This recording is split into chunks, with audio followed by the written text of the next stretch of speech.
Continuing on the custom card review streak, we're going to be talking about a, what's that, LR Perfect Cell, and it's coming in from John. But before I go and read John's custom cards, send me Dokkan concepts over to bhfcustomcards@gmail.com so I get to your Dokkan concept as soon as possible. I get all these recent and older Dokkan concepts out the way. So John says, hey, what up, BH? I made a LR Perfect Cell concept with two different revival mechanics.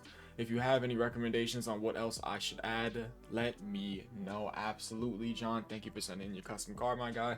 So with that being said, let's go ahead and take a look at this Perfect Cell. So, of course, Perfect Cell, he's extreme physical, and he, of course, is an LR. And his stats are as shown. He's up at 12,000 defense and 17,750 attack. So the attack is a bit on the lower end, but of course the defense is the defense on the lower end too? Maybe this guy's doing crazy things. His link stat being Revival, Messenger from the Future, BBB, Kamehameha, Androids, Artificial Life Form, Ultimate Life Form. I don't know why I completely mistake this for Artificial Life Form, because this is the link you just almost never see because it's exclusively for sale, right? So yeah, Ultimate Life Form and Fierce Battle. And his categories: Resurrected Warriors, Full Power, Androids, the Transmission Boosts, Time Travelers, Artificial Life Forms. Oh my god, bro. I can't believe I mixed up Ultimate Life Form for Artificial Life Forms. We're leaving that in the video. We're not doing another take. Androids at Cell Saga, Kamehameha, Revenge, Miraculous Awakening, Planetary Destruction, Sworn Enemies, Accelerated Battle, Worldwide Chaos, Battle of Fate, and Tournament Participants. His leader skill is Androids at Cell Saga 4 key and 220% across the board. Now, this category sucks. I mean, I'm not going to sugarcoat it. And today we're going to be using the OG Dokkan Wiki. This is my favorite Dokkan Wiki website. And whenever I get the chance to use it, I'm going to use it. So, every leader here sucks outside, of course, his cell that we're going to be reading today. But everyone inside Vanilla Dokkan for the leaders sucks just straight ass cheeks. Of course, we don't really mention sub-leaders. We take a look at the Superclass LRs. Like, the best Superclass LRs would have to be you at 1, the physical Super Saiyan 2 Gohan, the Int Super Saiyan 2 Gohan at 2, and then at number 3, this guy. It's saying something if this guy, who I'm pretty certain is from the 2023 Worldwide Down Celebration, is the third best Superclass LR in this team. That is just madness. And then we look at the Extreme Class LRs, where it's going to be mattering the most because it's a goddamn cell unit. It's like, oh my god, all these guys suck. Like, but if we were to say who's the best, it's probably the LR Androids. Like, it's probably the LR Androids. And yeah, just them. Yeah, all of them suck though. Like, but they're extremely past their prime. But if we were to pick who's the best, it's easily going to be the LR Androids. But for the most part, there are literally 2 viable LRs. This guy just so happens to be inside the top 3 for the Superclass LRs, but it's like we have 2 viable LRs, and then like that is about it. And then we take a look at the TURs. It's like for AGL, it's pretty much a nothing burger. This guy could do something. Granted, your HP is below a specific threshold, but still, the point still stands. For Extreme AGL, there's absolutely nothing. Shout out to AGL Cell just being garbage right now. Tech Trunks, you're not going to argue with me that this guy is still a viable option in game because he absolutely positively is not. He sucked, and he's always sucked. We have the Tech base form Vegeta that goes into the Super Saiyan Vegeta. He's obviously going to be the best out of all the Tech units, like, easily. Yeah, you could do some nice things with your support. You are 50% support, and then actually, no, you're not the best Tech unit. It's you. Has to be you, right? Yeah. What? Yeah, you're Perfect Cell, right? But they're not gonna be sharing the same name. Granted, if this guy was a touchdown into Vanilla Dokkan today, but yeah, for Tech units, it's like this guy's easily number 1. This guy would be at number 2, and then I don't know. Tech Androids, you could still get some like, you know, usage out of their active skill, but then there's that. It's like just like 1, 2, and you have like 3 and 4, I guess, or just 3A, 3B. These are like 4 solid units, I'd probably say.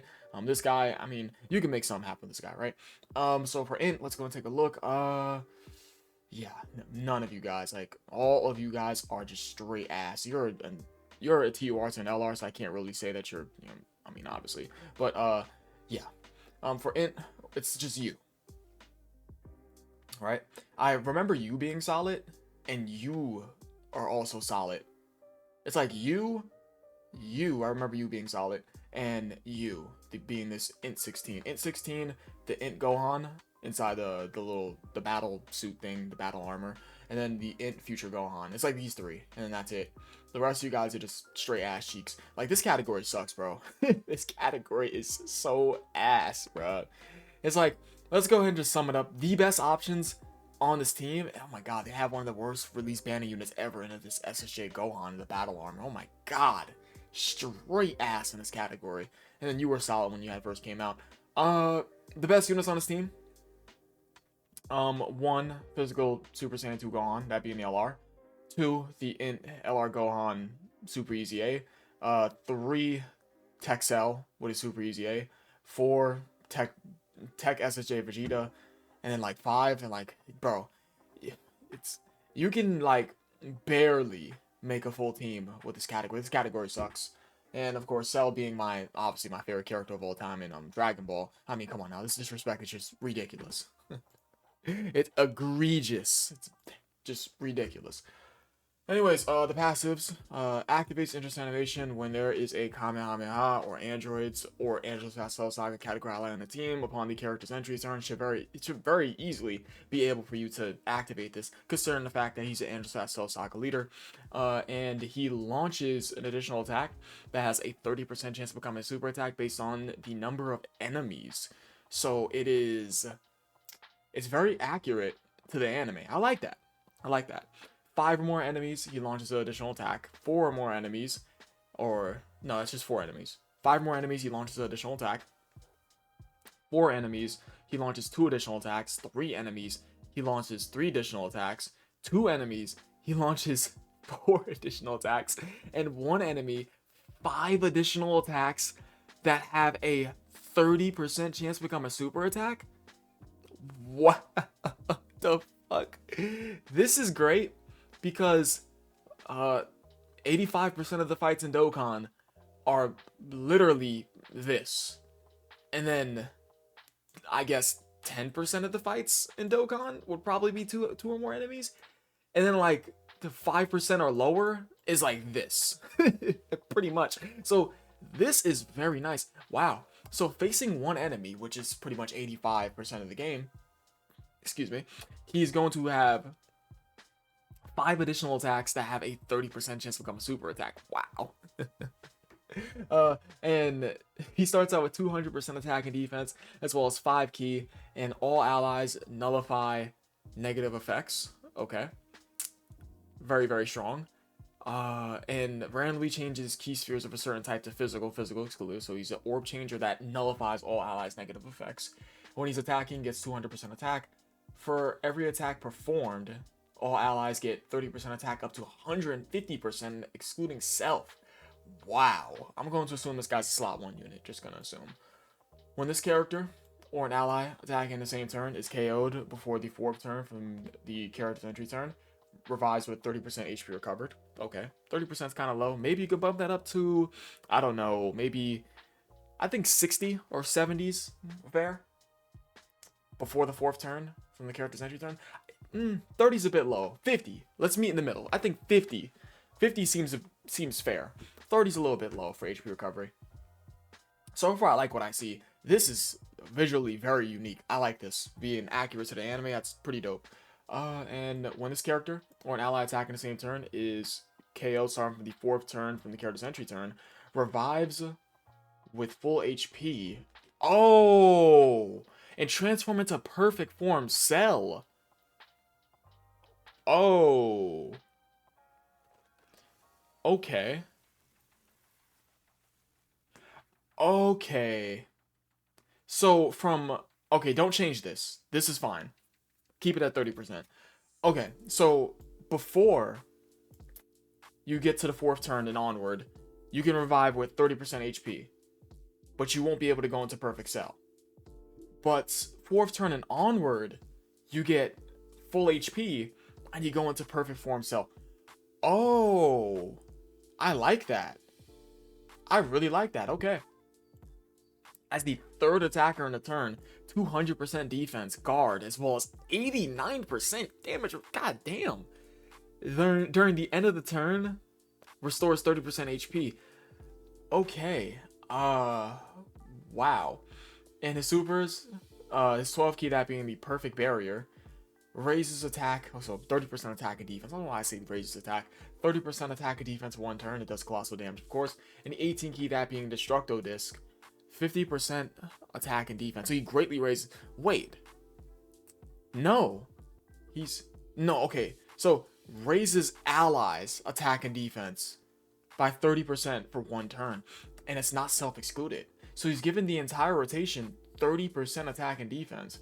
And for his 18 key, he's giving the entire rotation 50% attack and defense, because it says greatly raises allies attack and defense by 50% for 1 turn.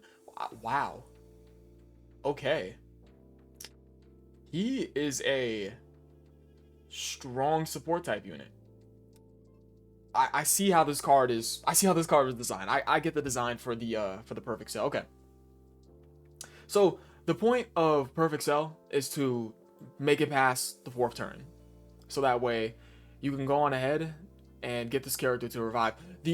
Actually, no, because you would be pushing this guy off rotation until you get past that 4th turn threshold. Then you bring him on rotation, drop him inside that first slot, and he gets absolutely killed, because he only gets his what's that, his defensive mechanics. He only gets his defensive mechanics inside the 3rd slot. I get it. I like the design. I do. Only thing is that if you leave this guy in rotation, he has no defensive abilities. He would have to super first to get his defense, to give it to the entire rotation.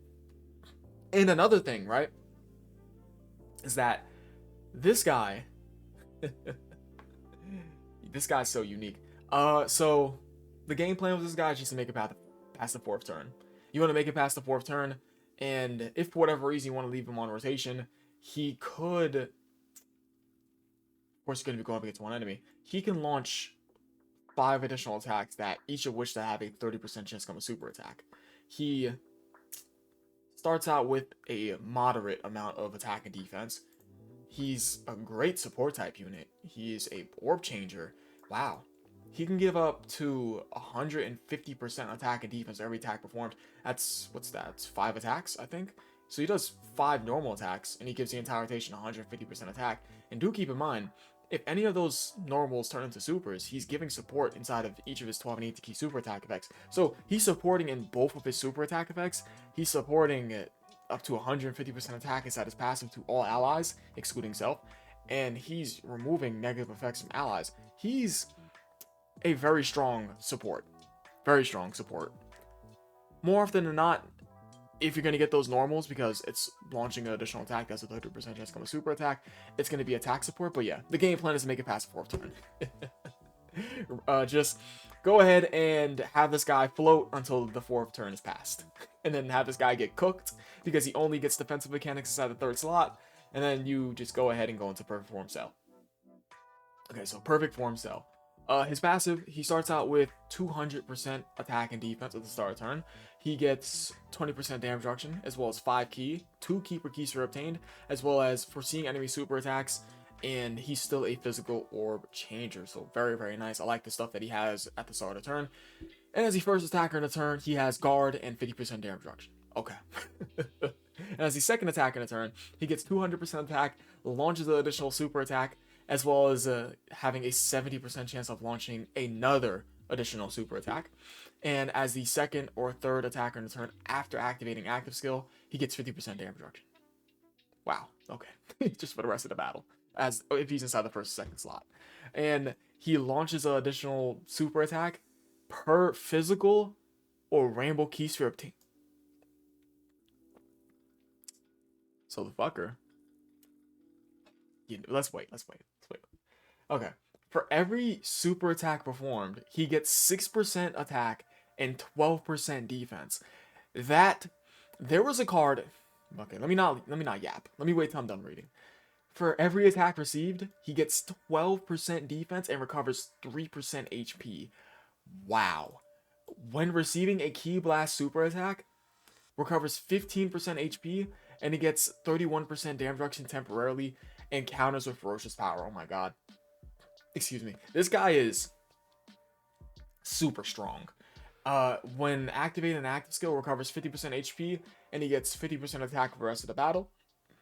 And his 12 key, that being Death Beam, he massively stacks attack and defense. Excuse me, guys. I've been hiccuping a lot because I just ate before I started recording. His 12 key, Death Beam, it massively lowers, excuse me. Whew. He massively lowers enemies' attack and defense and does colossal damage. And his... this is his 12 key. Okay, yeah. The Solar Kamehameha, 30% attack and defense for 1 turn for him and does mega colossal damage. And this active skill, that being the Solar Kamehameha, he gets 100% attack temporarily, causes ultimate damage to enemy, and it can be activated when receiving 5 more attacks or an HP's 30% or less. So let me tell you this for free, guys. So you're going to get below this HP threshold for him being a leader on this team. It's giving AGL Omega vibes, where AGL Omega is the best on the team. This guy's the best in the team, but this category sucks. This category sucks. This category is so butt cheeks. So let's just go ahead and break down the cell, guys. Slot 1, the guy's gonna have up to 70% damage reduction and guard. We all know why that's so damn strong. He's also gonna be able to foresee supers. He creates his own physical key spheres. And when he obtains up to 3+ key spheres or rainbow orbs, 3+ key spheres, excuse me, 3+ physical key spheres or 3 rainbow orbs, he does 3 guarantee supers. And do keep in mind, every time he does a super, he's stacking 6% attack and 12% defense. And this guy can do 5+ supers. You got your first super, the base 18 key.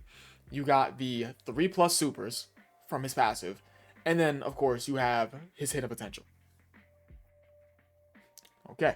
And when he's receiving attacks, he's still stacking defense. So, not only can this guy get 3+ supers, right? 3+ supers, and that's when he does those 3+ supers, when from his passive only exclusively, that is 18% attack, and then up to, 36% defense? But, depending on how many attacks this guy's taking, he's indefinitely stacking his attack and defense from his passive. When he receives attacks, he's stacking his defense, recovering HP passively. And when he's doing super attacks, he's stacking. And not only that, but bro, this card is fucking strong. What can I say? I would change nothing about this card. Only thing I will say is that Dokkan will never do this. Dokkan will never let a card stack indefinitely in their passive. Unless there is a card right now that I can't think of. Please, guys, let me know if there's a card right now that I can't think of off the top of my head that has this type of passive where they're indefinitely building up stats for the rest of the battle. There is not a single card to my recollection that can do this ability. This ability is so goddamn strong. And when you back it up with guard and 70% damage reduction as well as foreseeing supers, 2 keeper keys to obtain, and being a physical orb changer, like, come on. Oh! I just realized something. He can't only do just 3+ supers from his passive. I just remembered he gets a guarantee super as well as additional super attack chance from him being inside the 2nd or 3rd slot. So if he's inside the 2nd or 3rd slot with his guard and his damage reduction, his guard still there, but his damage reduction being low. No, his guard is not there. Inside the 2nd slot, he's only gonna have 20% damage reduction. But I feel as if though even inside the 2nd slot, he's still gonna be fine. In the 2nd slot, he'll only have 20% damage reduction with that 200% attack. You sit him inside the 2nd slot to hit harder. So, scratch that from 3 to 5. So you can do up to 7+ supers, including your base 18 key super as well as your hidden potential system. The card's strong. And when he has 2 separate ways of recovering HP, he's an HP recovering juggernaut. Now, the only issue with this card is A, he doesn't have a real linking partner in Vanilla Dokkan, and B, he's leading one of the worst categories in the game, that being Intercessor Saga. Chalk it up to how you want it. You guys can go ahead and talk me. You guys can talk me into circles about how this category is not one of the worst. I'm gonna stand on 10 toes to say this category is one of the worst categories in the game. When you have a category where you can just barely make a team, it's not a good category. It's just not. This category is not good. I think we can all universally agree on that. Your best LRs, you have two good LRs and one viable one. Everyone else sucks. Everyone else here is straight ass. And then like you have a couple of good TURs, a couple of solid EZAs, but that's about it. That's it. This category sucks. So yeah, the thing that holds this guy back is his leader skill as well as his linking partner. That's all. Other than that, the card's good. His base, I like his base. Maybe there could be some inconsistencies with it, like the fact that he wants to be a support type unit. But the only issue is that if you want this guy to support inside his base, you have to put him in the either side of the second or first slot, which could be an issue because do keep in mind he has no defensive abilities to fall back on unless he's inside the third slot. The game plan with him is to get fourth turn and onwards so you can get the perfect cell. Yeah, I feel like his base can be, it could be a little bit more consistent. Maybe slap on like 80% damage reduction inside the first slot so that way he could get that support off just in case you do decide to not throw him inside the third slot to go ahead and have the turns go onwards. Yeah, that's all. That's all I have to say. Other than that, I like the design. This right here is crazy. Send me custom cards over to bhfcustomcards@gmail.com to get your custom card. Excuse me, not custom card. Run it back, Dev. We're not cutting that out. Send me Dokkan concepts over to bhfcustomcards@gmail.com to get to your Dokkan concept as soon as possible. I'm getting all these recent and older Dokkan concepts out the way. I'm not cutting that out the video. We ain't editing shit today. I appreciate you guys for watching. You guys are the best. I'll catch you guys next video. I absolutely love you all. Leave a like, subscribe if you enjoyed the video. I hope you guys are enjoying the unit reviews with the gameplay too. Hey, we're doing gameplay in these unit reviews now. Listen. And it seems as if though my videos are starting to just be like on average 20 minutes. Because I've been noticing it's been almost damn near 20 minutes every time I finish recording. But that's neither here or there. And I do have to do a live soon. But yeah. Peace.